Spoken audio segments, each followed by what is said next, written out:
And we're back on Southeast Texas Weekly again with our full screen. This letter, the letter N, has been painted on the homes of many of the Christians in Mosul. There have been executions in that city. As we take a look, this is the letter N, as I understand it.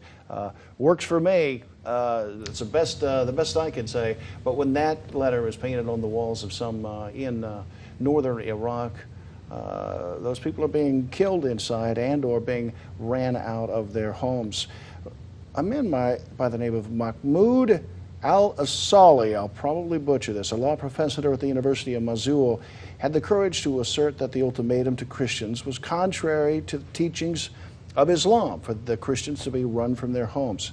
He was promptly executed. Yeah. Are we renew this question of, are we in fact in a global war that we don't realize, well, not only against extremism in the form of Islam, but is there a broader thing that we should begin worrying about? I'd say that we kind of agree on that. The history of Islam kind of speaks to itself, that the actions of what they do is not always the text of what they say. If you look as far back as like the 600s to 800s, when Islam was first introduced, really, you saw that they believed that the Jews would be simpatico with their beliefs, and when they weren't, they were executed.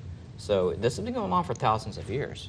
It has been going on for thousands of years, and it rises and falls. The Ottoman Turks were into Spain and Italy and Poland and Austria and all that, but it's a constant pushback. And I think it's been a war forever. I think all of us agree that there are a great many wonderful Islamic members, even of America, in mosques all around America, and certainly around the world, but there's a great fear emerging. Well, similarly in Nazi Germany, Hitler killed the church leaders that were against his policies. Right. Much like these Muslims are beheading the moderates, or those that are standing up saying that we need to act in a much more sympathetic manner. Hopefully we'll have time to talk Gaza and the fighting in the Gaza Strip in just a few minutes. But first this, a matter of immigration, what has become a debacle. Let's take a look at what we have most recently learned from a Border Patrol agent named Chris Cabrera.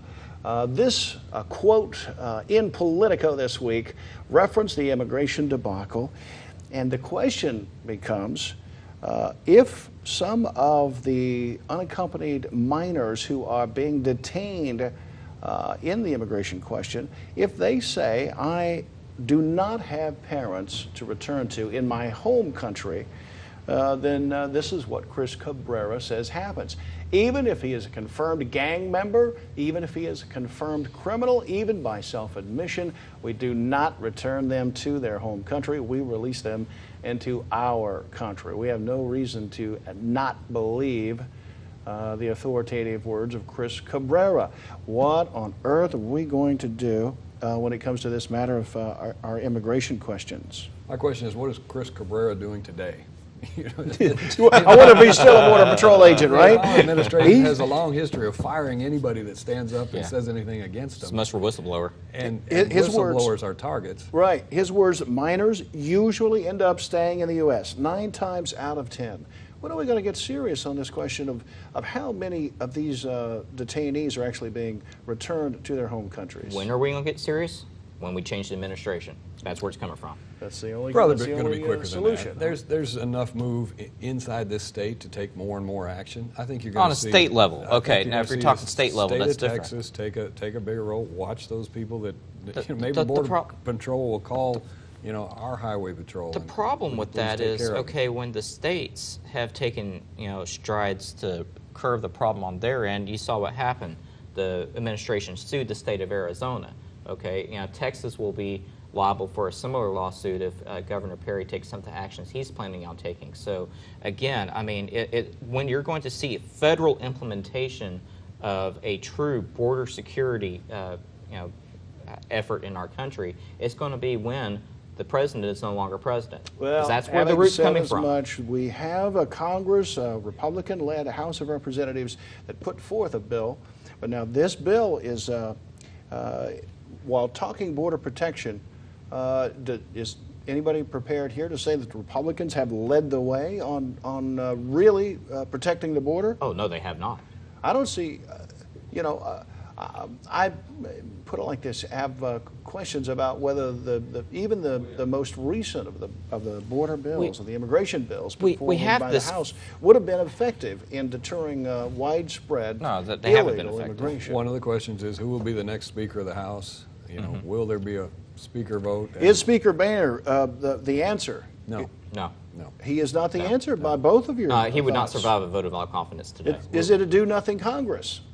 Well, I don't know that you can say that, but they could do a lot more that could be shut down quicker. I mean, obviously, it's not going to make it to the Senate. Yeah, but and that's the whole problem is that But we don't like the fact that Boehner is not more aggressive. I think probably we'd agree. Yeah, like I do agree. Trey Gowdy would be a better choice for Speaker of the House. Yeah, I'm not going to throw names out there, but I do think that. What's wrong with Trey Gowdy? Look at him. He's sitting honest. atop the committee now. This may. Look, he's fun to watch as he grills these federal bureaucrats that have been trampling on our Constitution for so long. Very good. Gentlemen, we're going to take a break and return on Southeast Texas Weekly with more on these questions. And we'll also hopefully try to get into some other issues in just moments. And close.